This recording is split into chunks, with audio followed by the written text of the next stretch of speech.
what I want to ask you guys with the time we have is to tell me something that you'd like to audit and tell me how you do it.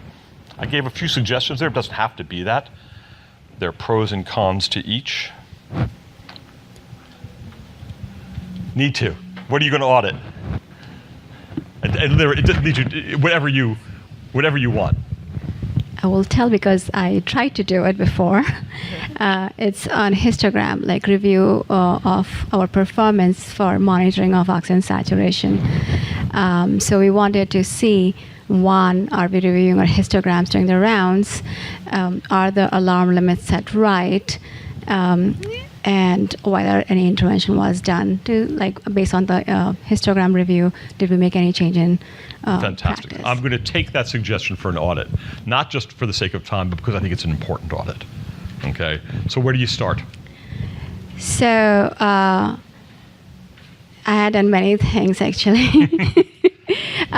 First, we had a simple audit tool where we had because in our multidisciplinary rounds, there are nurse manager who always followed us during the rounds.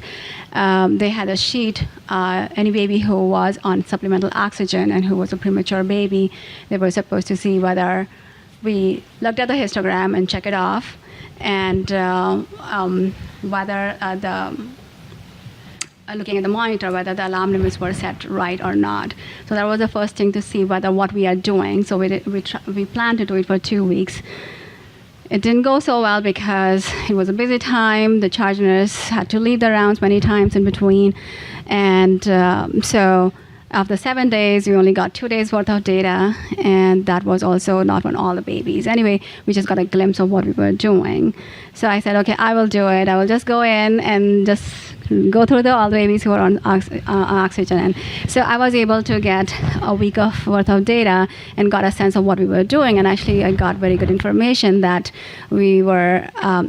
So I wasn't able to attend the rounds, so I don't know whether everybody looked at the histogram, but at least I saw how well we were doing with putting the right oxygen saturation or alarm limits and what the histograms looked like, and that we were spending a lot of time in the high sats versus low sats. Yeah. So there's so much there, and I'm sure as you reflect on it, there are things that you think went right and things that went wrong. I'd like to dissect a few points with the group.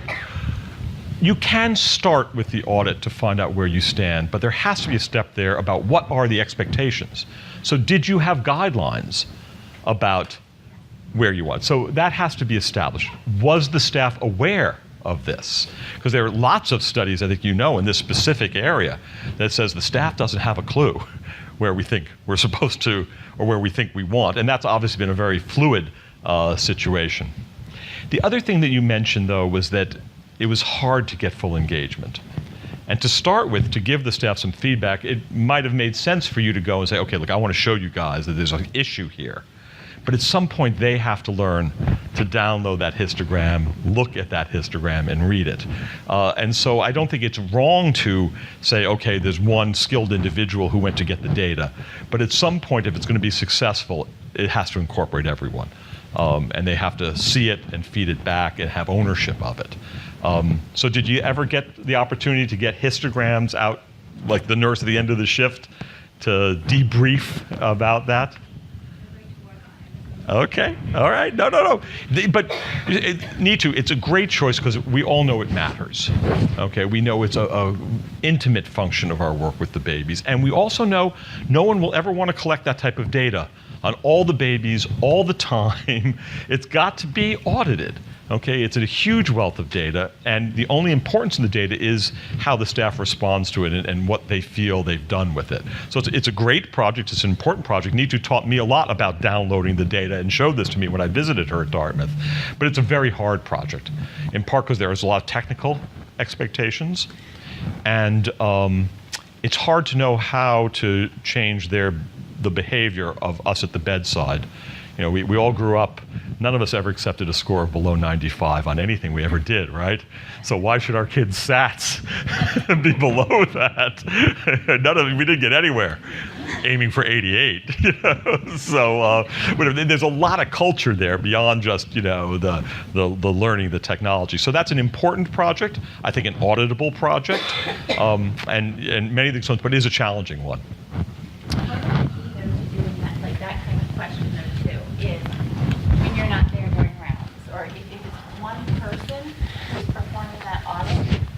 very dependent on when that person's available. Oh, sorry. So that's where if you have it as, for example, a checklist or something that's done during rounds with someone who's you can't round without.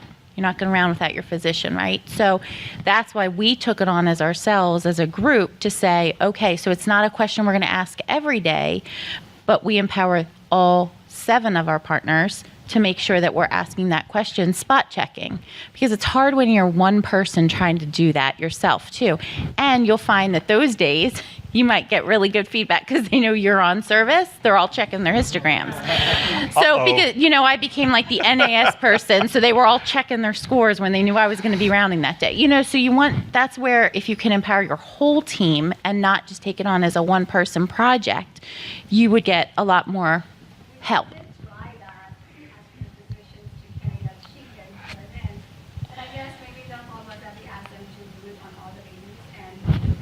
Maybe.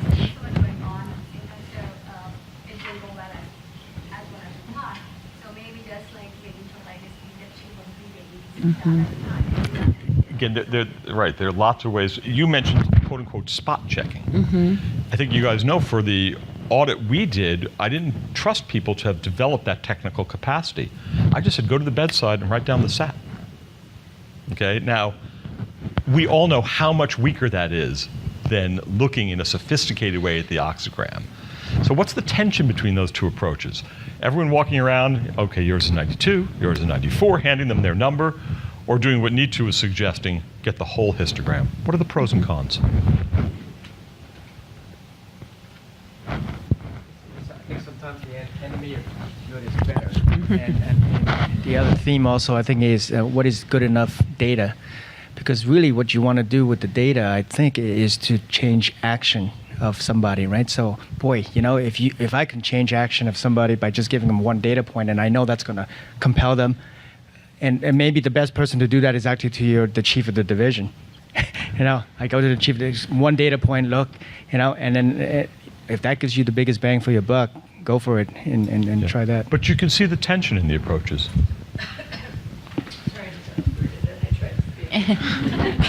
Tell us if you need a Heimlich. You got lots of good caregivers back. Yeah, okay. So no, I'm good. it was just fluid.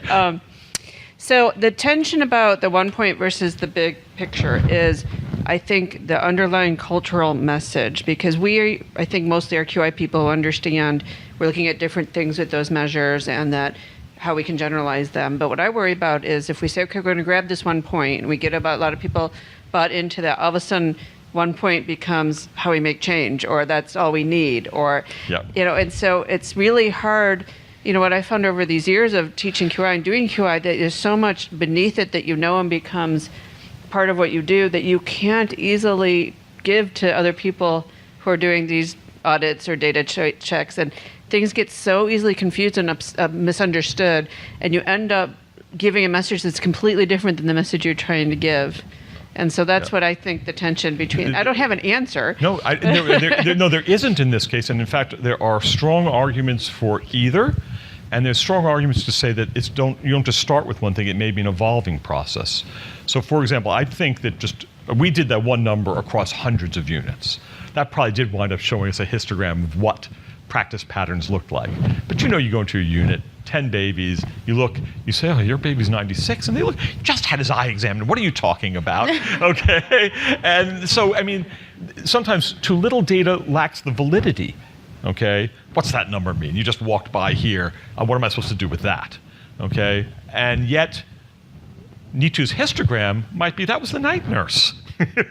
What do you want me to do with that? I think, for example, I'm making this up, that perhaps you might get that one number to get buy-in in your unit. Well, what I'm saying is, yeah, I agree. I've done that before. But then when you start with that one number and then you say, now we're going to look at histograms, they go, well, why was one number good enough now? And now you're saying we have to do a whole new thing. And so what I'm saying is, it's the underlying message that I so often don't realize I'm giving by giving pieces of QI education to the masses, and trying to involve them in the QI process without doing like a full QI symposium for 3 years or whatever it would take. So I'm just saying there's that tension, is that trying to say, this is really important. I need you to do this audit and get these numbers, and they do. And then we expanded to something more comprehensive. And they said, well, why do we even do that then? And it's just a lack of understanding of the levels of QI, but it's so hard to get that to the masses. And now here comes my best friend, Betsy Anderson. With She'll disagree with you then. No, I'm not going to disagree. I'm just going to take this a step further. So I think that Jody's brought up some really good points, and just as a disclosure, we've worked together for years on quality improvement. So I think that one of the ways that you can do these audits and utilize this information at that moment is to engage people in conversations. And so I think it's not saying do something with this, it's what do you think about this? So the example of the day nurse encountering the night nurse's data, then you could say, well, what do you think would be a good approach to this? Clearly it looks like something may have been going on. There could be other circumstances, Right. but what do you think would be a way to approach this? Well, at change of shift, they could have the conversation, and then something could be disclosed. So I think that it's that art of engagement and conversation rather than sort of a harsh, it's one or it's this or that. Yeah, I So agree. And- that would be my But input for on your that. example, though, also maybe the time to print out that histogram is at change of shift. Okay. And so that it's clearly people who all feel they have some ownership, but not necessarily all the responsibility. But it's not a matter of shifting responsibilities. It's a matter of collegial teamwork. I'm not sure about the point about the evolving mission, because if it matters, I've taken great pleasure in seeing people start with the simple and move. In many of our projects that I start with some very simple audits I've offered through the Vendée audits. People see it, they identify a problem, but then they know that's nowhere near enough data on which to base quality improvement. And so for the NAS, our lengths of stay are ridiculous. Okay, for the antibiotics, look at how many kids are still on with negative cultures. But that's not a metric that you're going to use. You're going to start to look in much more detail. So I hope the staff understands that these metrics lead us to plans, lead us to the areas where we think that there's something rich. But I agree, there can be audit or data collection overload if they don't understand our vision and mission and we don't share it with them. I think that we'll lose them, because too much of this, it's what are you doing now?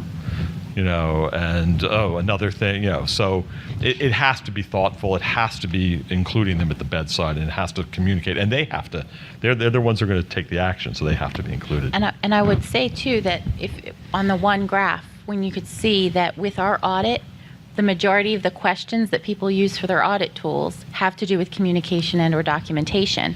And what we find is when we were just trying to roll out projects, and the staff doesn't even know, oh, now what's coming next is the exact thing you hear.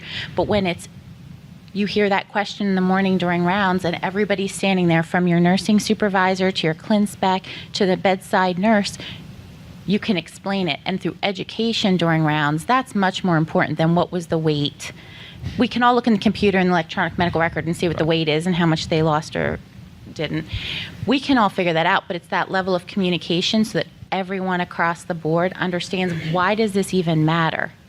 And then when you have, even if it's a simple data point, best form of communication, do a quick summary. I learned that during a project one time. Quick summary of where are we going with this project? Where are we right now? What is our audit showing? And you hang it in the bathroom, right? And then people know. How come but I it's never saw something. it? See, you don't get enough good reading material. Yeah, wrong But truly, bathroom. but it's really 99% of the time it's the level of communication, because once they understand it, you get buy-in a lot quicker. Bill, we've got some questions in the back. Comments? One of the most important things when you're doing a project like this is to create an awareness. First of all, you identify the problem. And once you identify the problem, you make sure everybody in the team understands there's a problem. Then you start looking for a solution, and everybody is involved in looking for a solution. So the team is involved in looking for a solution. So when you come up to a rounding two questions, like everybody understands why the questions is coming. And so at that point, it becomes difficult for people to be confused about what is going on or why we're doing what we're doing. I was running our shop one day, and the computer, it flashes on the computer, 98% compliance and 98% compliance. So people look at that and they're excited. The next day, if it drops to 70%, they know something's not right. And so just like Dr. Grayson said, so people seeing things like that, it will help them to, it will be a kind of motivation. And the essence of the rounding tool is you modify behavior without, very easy, without affecting personalities and crashing with personalities. And so it's smooth and easily, and people change their habit and culture without knowing it. Yeah. But back to your point, though, I think that when people participate in this process and they're getting the data themselves and evaluating the data themselves, it's a whole different world. And frankly, it's different than any other data collection process, frankly, we do. I'm not talking down the database and the importance of looking at these major outcomes and carefully following them throughout years, but for issues like this, it's much deeper, more intensive, and engaging to the staff if we're successful. We have about 3 minutes left, so a few more questions. We've got one back here to start with. So this is something we wrestled with in our pod group on Friday, where the micro-preemie groups are being asked to do a lot of audits. And we're in a pod with 11 NICUs, and every NICU in the room struggled with this idea of audit and taking even the word audit into the unit and how it gets people's hackles up immediately. So we've talked about, don't call it an audit, call it something else. And then someone said, yeah, but then when they find out you really are auditing, they're going to get upset that you didn't tell them on the front side.